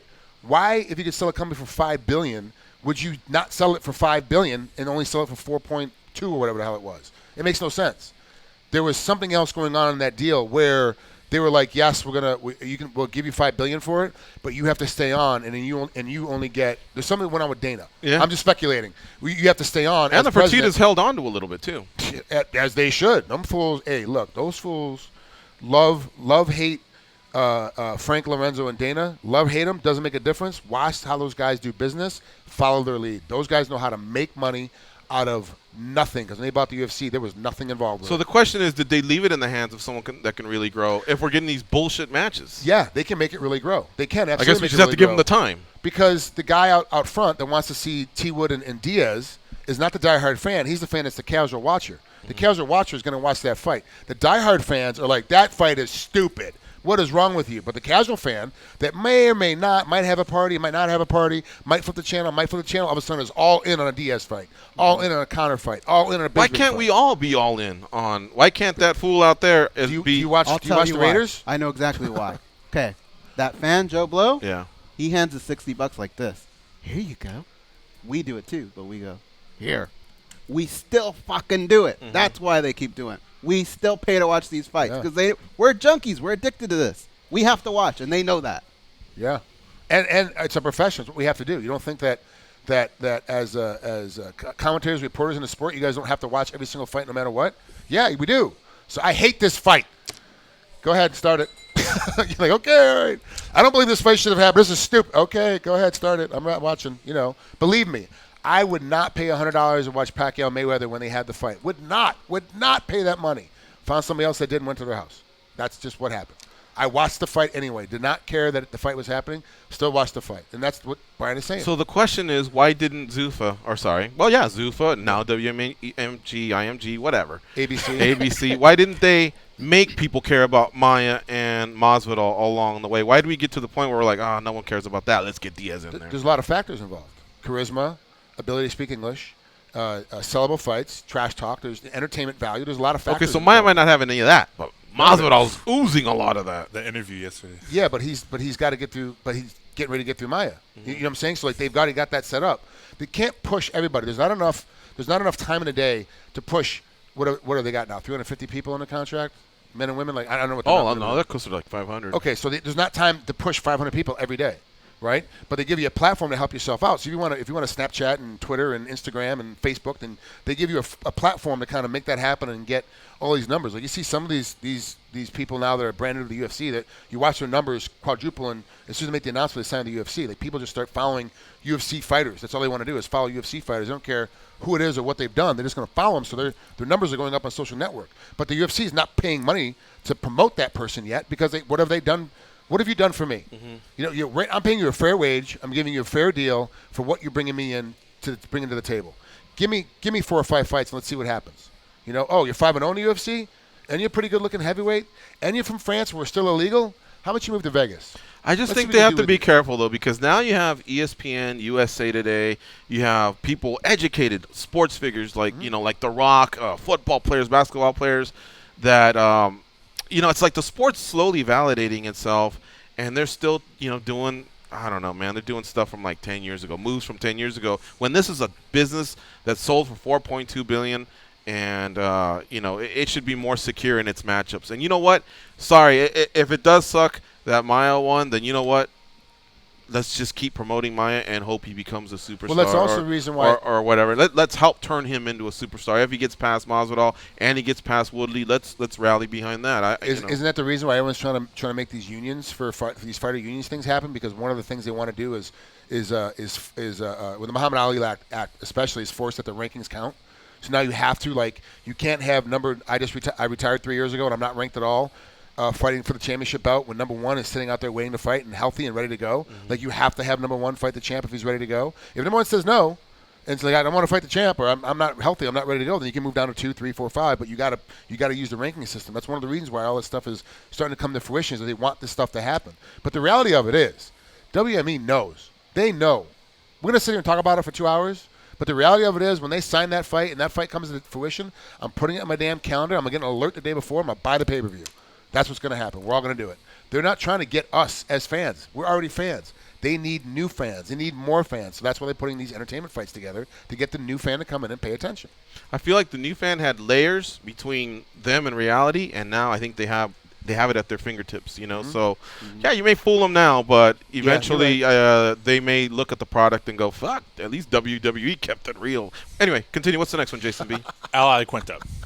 We've been talking about this guy ever since the Nashville fight. So he came out on Twitter again, and he said, first he said he wanted to fight Cub Swanson, but Cub shut that down because of his hand. He said he is now the new president of the UFC, and he's fighting in Jersey, and he's as a new president, he's going to cut Sage Northcutt and bring back on Tough, apparently. And also he said you can at the fight in New Jersey, you can catch Dana White selling hot dogs. Mm-hmm. Now, I want your opinion of this, too, because you're a fighter, you've been this, and you're not too bad at trash talking. He's trending. People are talking about him, which is, no matter how you look at it, good for the UFC, because he's under contract with the UFC, and people are talking about him.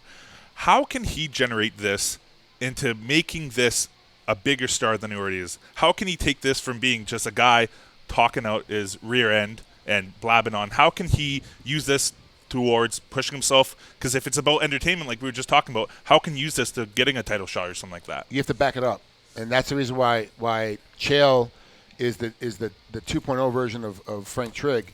He was able to win and get a lot closer on the title fights and the championship bouts when it was on the line, but he still lost a lot.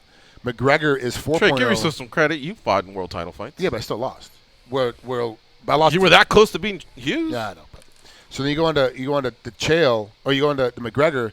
He talks about knocking you out in the second round and then knocks you out in the second round. Like he backs it up. He's the Muhammad Ali of today. He is legitimately he's mentally strong, he's physically strong, he's always improving, he's getting better. So he's able to bring that value up because he's able to back up what he's saying. Right now, Iaquinta is able to back up what he's saying, but he starts doing this, well, I'm the president now and I'm fighting I'm fighting in Jersey and all this stuff, and the UFC can just go, you're not fighting in Jersey. So now all of a sudden he has no backup power. He's got no place to go with it. You have to put yourself out there in a position to go, I will fight anybody you throw at me. I want to fight a top 10 guy. And they go, we want you to fight this guy. The most horrible matchup that they could possibly find for you. Stylistically speaking, you should get your butt kicked. He's got to say yes. He's got to back up what he's saying. Al's one of those guys that 100% will back up. He will keep going forward.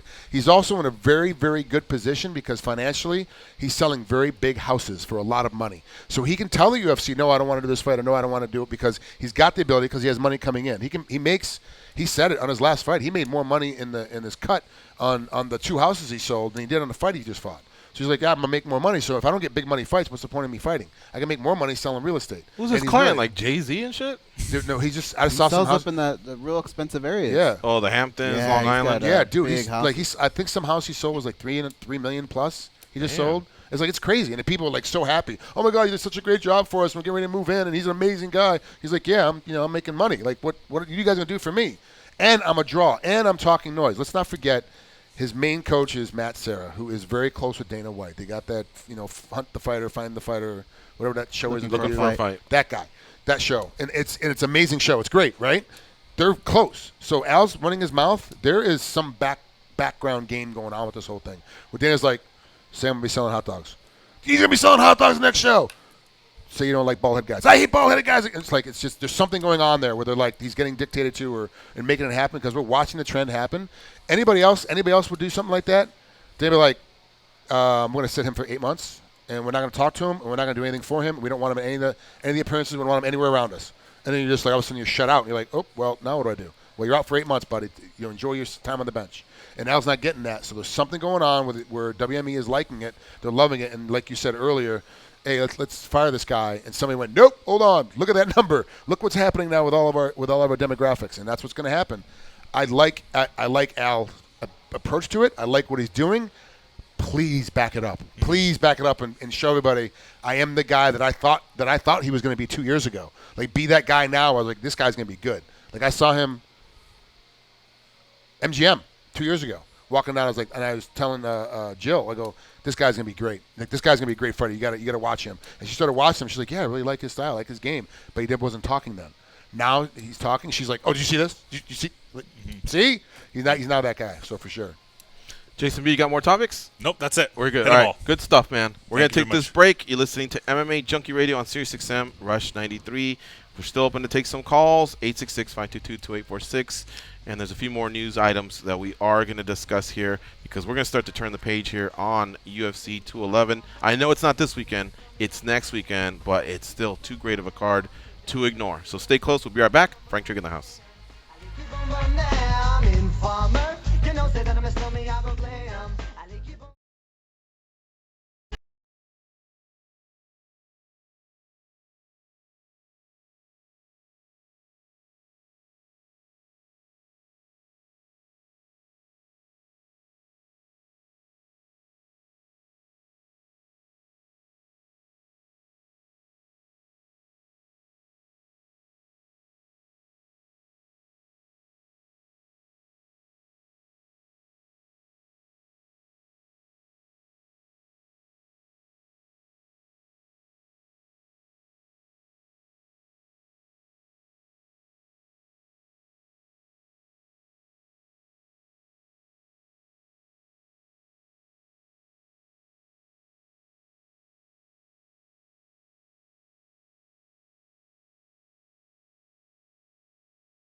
Here? Yeah. Didn't we do a wrap You off? did. Okay. GSP was in it.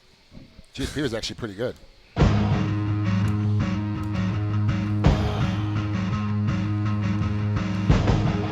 Charm, compassion, common sense. These guys have none of that. You listen to them, so you're no better. I am awesome, though. They are Gorgeous George and Goes. All right, we're back.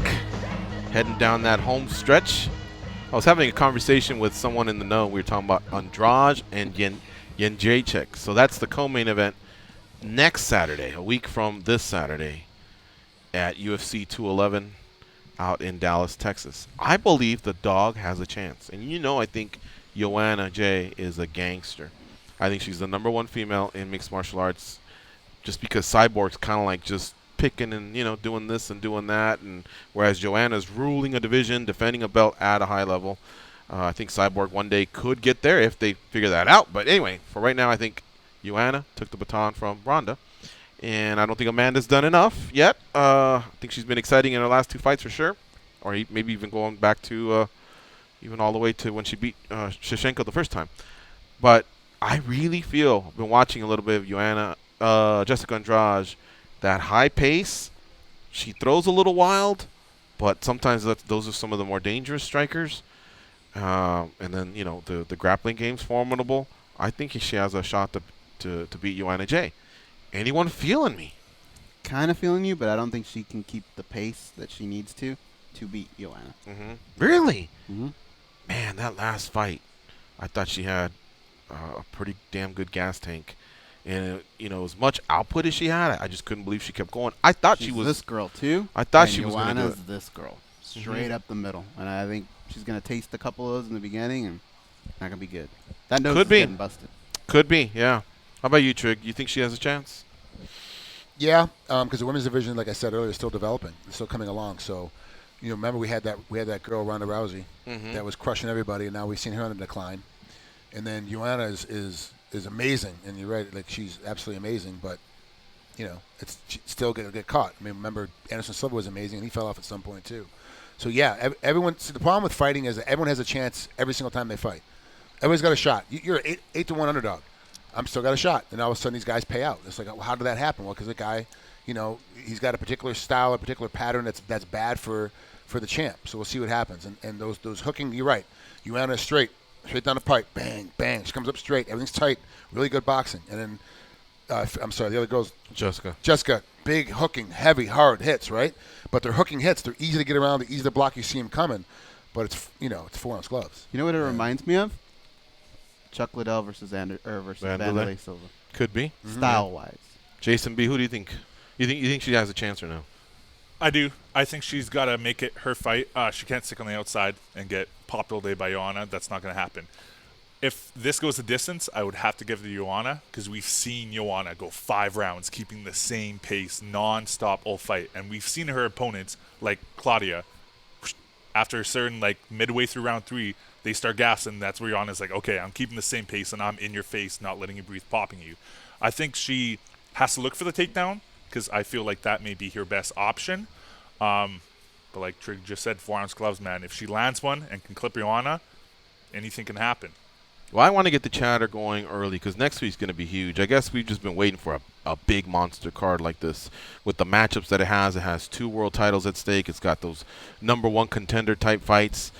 Maybe Poirier and Alvarez, the winner, doesn't get next. But, I mean, Alvarez was a world champ, and Poirier's, done some damage at 155 pounds. I think that one's got, some pop to it. Yair Rodriguez versus Frankie Edgar, same thing. Maybe the winner, depending on who wins, because Frankie Aldo 3, I don't know if you can sell that one. But if Holloway beats Aldo, then Edgar could step in against Holloway.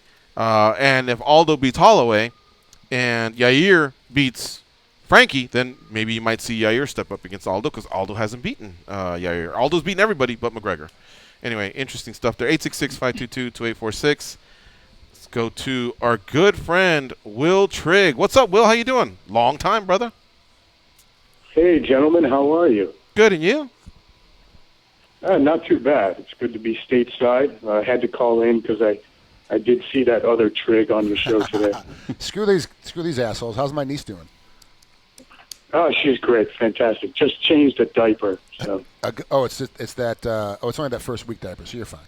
I've never heard Will Trigg say, I'm stateside. He's usually in Mongolia in some cave or in Siberia or, you know what I mean? Right? Wasn't that the way it was back in the day? Pretty much. How long have you been stateside? They do make us come home once in a while, so we reacclimate. You know how it is. So.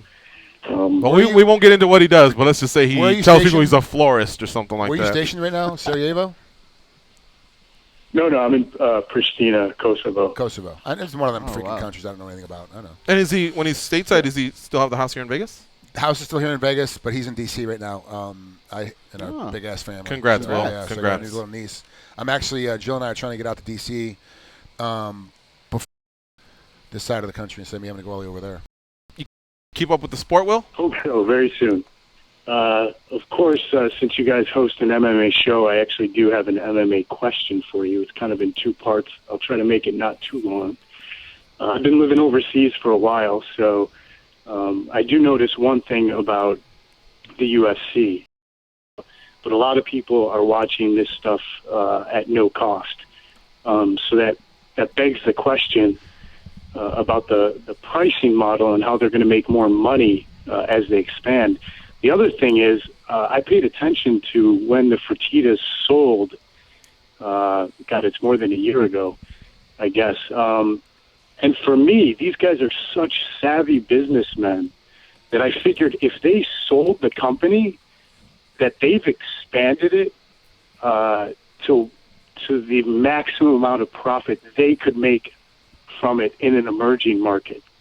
So I guess my question is, do you think the Fertittas basically, did they sell it at the right time? Because all the next money they're going to make out of it is going to be, or whoever bought it, is going to be very slow going. It's going to be a slow, very arduous endeavor to get more money out of this thing in all of these different markets. Who wants to go first? Yeah, I agree, actually. And obviously you can tell that they sold at a high? That all my brothers are real smart, and I'm the dumb one in the whole family. I'm looking up arduous right now. In Denver? You still looking up in Denver, too? Yeah. Since it's one of the names in the name. It's. I really do believe that they knew that the market has hit the maximum boat, and they were like, we got to either get out now or buy or get another loan and start again trying to get bigger. And they're like, it's time for us to sell. And they were, we saw them ramping up to get ready for sell when they were making with the Reebok deal and the Monster deal. Like we knew they were getting ready to go sell. So it for sure, I completely believe that's kind of what happened. And it's going to be a slow growth, and that's what we were talking about earlier with all the entertainment stuff. The reason why we're doing entertainment fights versus number one versus number two to find a number one contender to go against the champion is because they've got to find some way to make some more money and make some more growth. Very smart on the Fertitta side, very smart on WME side to build the sport this way, and it's just a question of how long will it take, and can everybody hold on to that ride's over. A TV executive told me they think that they did sell at the right time, and don't be surprised if they get back in the game if they don't get in the NFL. And what may happen is WME IMG may have overpaid. Maybe things don't go well, and guess who comes up and scrapes up the same business They did that before. by the penny, they say. Like they did with stations. Mm-hmm. And I thought about it, you know what? They actually are that sharp. They have, experience in having done something like that. But I'm going to keep an eye to see if there is going to be an involvement in an NFL team. There's been a strong rumor about that. Or if they just kind of hang back. They got that new investment firm going. Aren't they part of the group that's bringing the Raiders here? I thought they were part of the group that's bringing the Raiders think in. so. I don't believe so. It was going to be Sheldon Adelson. He pulled out, and there was another firm along with Mark Davis. But maybe. I don't know. Oh, they could be one of the underlying parts. Could be, yeah. Let's put it to you this way. For sure, they got a piece of something going on with the Raiders. For sure. Whatever it's just like we're the lawyer firm, we're the law firm, or we're the investment firm, or we're the concierge service. Like there's a part of something that the Fertittas own that is part of this thing coming in because they're that embedded in Vegas and they're that smart. Right. And then watch them go out and buy another team whenever some team Next comes thing you out. know, they own it again and the stadium. All right. Yeah. And, Will, the other thing you asked, I actually have an answer for that. I have a cousin that lives in Lima, Peru. He can no longer watch the fights because the UFC Network is no longer available as part of that certain premium package that they had. It wasn't much, but for like $5.99, he was part of that, ESPN Deportes, and a few other things. and he could watch all the pay-per-views, all the fight nights, all the Big Fox. It didn't matter if it was a fight, top to bottom, beginning to end. He could watch it all. And about 3 cards ago, that stopped. They're renegotiating, and I think that's where the WME, IMG, I think that's where they're going to make their, have their blueprint, because they're TV people. So I think they're already renegotiating these deals across the world. How that might impact them, I don't know. It may just be a little bit more, and they'll still be able to get all of the programming they used to get. But it'll be interesting to see, not only the U.S.-based deal, whether they go with ESPN or stay with Fox or maybe diversify, what they do there and what they do overseas. But I know that it has impacted at least that part of the world. Everything but Brazil, and that's from Mexico all the way down to the tip of Argentina. My man, thanks for calling in, but we're up against the clock here. So always good to hear from you, Will, and congratulations on your second baby. Thank you, gentlemen, very much. Have a great one. All right, you too. All right, folks, quick commercial, and we'll come back and say our goodbyes. Cause I'm faded. Honey's in the streets, say money, yo, we made it. It feels so good in my hood tonight.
Hey, idiot! Yeah, you. Can you please tap that rather large fellow on the shoulder and tell him it's time for more MMA Junkie Radio with Gorgeous George and Goes? Thank you. Working on a couple big Brazilian fighters for tomorrow's show. Can tell you that Friday we're locked in with Bristol Marundi here in studio. He's having a lot of success with his reality show where he's flipping houses, and apparently it's taken off, right, Goes? Yeah, it's Flipper Flop Las Vegas. Yeah. Very popular show. Flipper Flop, I can't remember what their names are. Christina and something. Tarek. Mm-hmm. Very popular show. This is the Las Vegas version. Right, and they're not taking off because they've been having some had problems. A lot of issues. Relationship problems. So good on that for Bristol, man. He works hard. He promotes amateur MMA. I don't know that he's officially retired, but he was doing a lot of that, flipping houses here in Las Vegas. And if you follow him, he's pretty interesting. And next thing you know, a camera crew is following around, and he's doing well. Joining us also on Friday will be Johnny Hendricks. We'll announce this week's winner of the Matt Moment. If you want to participate, follow Dahlimer at Dahlimer and Johnny Hendricks. Let them know via picture and a quick story what your Matt moment was. Use the hashtag Matt moment and contest. Trigg, what's next for you? Actually, nothing. I have to go to L.A. and hustle a couple of stunt coordinators for some work. It's just the game that you have to play. You have to go on set and meet these guys and say hey, and then. Any fights coming, or any fights to judge or ref? I'm reffing. Ventura, you Friday, said. Ventura County. I forget what it's. I don't know what it is. It might be Combat America. I don't know. It's something. I have no idea. It is. It's Combat America. Yeah, and is it Friday or Thursday? Don't they do It's that Friday. thing on Thursdays? It's Friday. Oh, It better be Friday because I got shit to do tomorrow. Wasn't that their niche, goes that Thursdays was their night? Yeah. Did they switch it? You know what? I think they have You done a did. Friday, 'Cause I think it's called Cinco de Mayo. Yeah, you're right. It Yeah, is May Combate. 5th. It It's is on May Combate. 5th. Yeah, Yeah, sorry so for the scare. So that's what I was like, oh goddamn, I'm gonna screw it up now. Yeah, no, it's that's what I'm reffing that one, and then. So you would have been able to get a refund on the Thunder from Down Under tickets, wouldn't you? No. I promised him I'd work, so I got to work. Oh, well, look at him. He flipped it on me. All right. See how Jason B., good job, as Thank you very always. much, sir. All right. Stupid interns. I got my own coffee twice today. And, folks, back on YouTube, thanks to Goes and Kenny hitting it hard. Yeah, good job, Kenny. Yeah. Yeah, good work. Thank I know you how tough that can be very getting much. YouTube together. Good work. Danny, great job, as always, producing. And, of course, I took it to another level. I was fantastic. We'll see you all tomorrow, 1 Eastern, 10 a.m. Pacific, with another edition of MMA Junkie Radio. Until then, be champions. I'm gonna keep on